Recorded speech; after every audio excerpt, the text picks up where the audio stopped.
আজ তো প্রচণ্ড বৃষ্টি হয়েছে সকাল থেকে, তোমরা সবাই দেখেছো। তো চলো আমাদের গোমতী নদীটা দেখে নেই একবার। ঝুলন্ত ব্রিজ দিয়েই চলো, ঝুলন্ত ব্রিজ দিয়েই দেখবো গোমতী নদীর হাল হকিকত কেমন আছে, কতটুকু জল হয়েছে।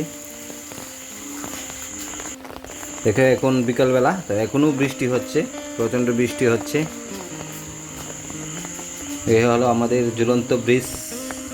তো ঝুলন্ত ব্রিজ দেখছো, নদীর কত জল হয়ে গেছে, দেখো প্রচুর জল হয়ে গেছে। আজ সারাদিনের বৃষ্টিতে এই জল। তো আমরা এখন চলো মধ্যে যাই, মধ্যেখানে গিয়ে দেখব। দেখো এটা হলো মিডল প্রান্ত, ঝুলন্ত ব্রিজের মধ্য প্রান্তে আমরা এসেছি। এখান থেকে আমরা দেখছি নদীটা ঘোলা জল। তো বৃষ্টি সারাদিন যেহেতু হয়েছে সেহেতু ঘোলা জল। দেখো নদী কত বড় হয়ে গেছে, একদম বাঁশ গাছের গোড়া পর্যন্ত চলে গেছে। আর ওই দিকে যে ওই পারের ওপর সাইডের, আমরা যেদিকে থাকি ওপর সাইডের, এই সাইডের কলা গাছগুলিও ডুবে গেছে। নৌকা একটা দেখতে পেলাম, নৌকাটা ঘাটের মধ্যে থাকতো, এটা জলে ভাসছে এখন। দেখো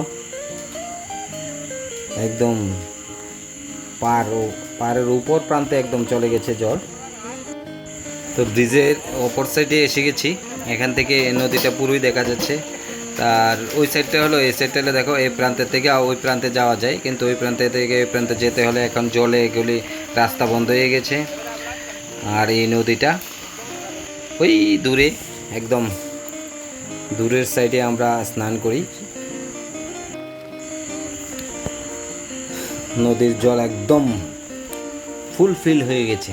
ওই যে দূরে আমার আঙুলটা দেখতে পাচ্ছ, ওইখান দিয়ে আমরা স্নান করি, আমাদের স্নানের ঘাট। তো আমি ঝুলন্ত ব্রিজে এসেছি, ঝুলন্ত ব্রিজ থেকে ভালো করে নদীটা দেখা যায় একদম।